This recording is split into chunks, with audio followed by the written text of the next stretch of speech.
ladies and gentlemen. I hope that includes all the other people that you mentioned. As patron of the college, I give myself a very hearty welcome. So when I first heard about your invitation, I was naturally very flattered and grateful. And for a short while I held the wildly improbable notion that I would get a meal at the Guildhall without having to make a speech for it. I'd like to say how very delighted I am to be here this evening. I can say that in all consciousness because I didn't know I was going to be given a cheque for $5,000 for turning up. I have one or two messages here which I would like to read to you. And I've been in a bit of a quandary as to quite what order to read them in. So I've arranged them in the sizes of the bits of paper they're written on. So there's no significance at all. The trouble is that I have to get back for the Queen's birthday parade on Saturday. Now don't ask me to explain why she has an official birthday in June when her proper birthday is in April. You just have to accept it. Britain is not just an old country of tottering ruins inhabited by idle roués in eyeglasses.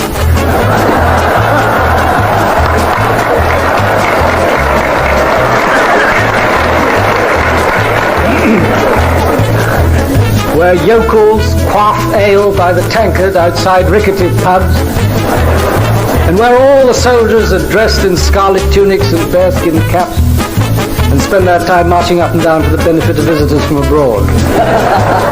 I would like to discharge a debt of gratitude to the citizens of Edinburgh for your hospitality to myself and to thousands of other servicemen who managed to get here for a few hours' relaxation during the war. I know we were a dreadful nuisance and frequently misbehaved. My generation, although reasonably well schooled, is probably the worst educated of this age. This contribution is to be spent on a children's playground in the East End of London. All I hope is that the children who play there will have a thought for their sugar daddies here in the Albany Club. What looks charming to the designer and to the finance committee and possibly to the layout committee may be deadly boring to a child of 4.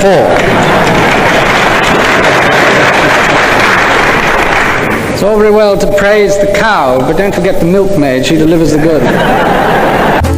We seem to have got into the habit nowadays of thinking that all our troubles are going to be solved by machinery of this sort.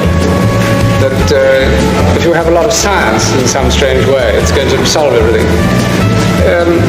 In fact, of course, nothing could be further from the truth. That ultimately some poor well, I won't call him a clock, but some poor chap, of which there are a great many here, has actually got to...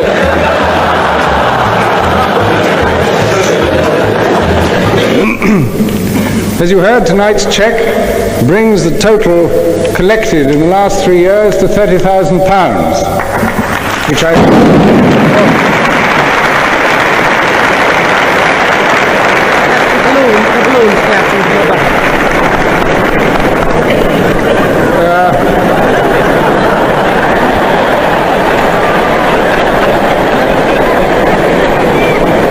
I think that must have been almost as surprised as you are at the sound. And we want yes men as well as no men, and we want people who can encourage and people who can see further than the end of their noses and further than the end of the Ministry Supply boat and nothing like that. Because that's another thing, is that we're all in this together. I noticed the Minister looking rather smug when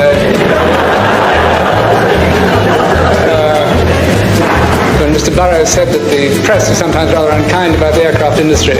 He's part of that industry really well. If he chooses wrong, it's not the aircraft industry's fault. I think that's enough. That's enough of that.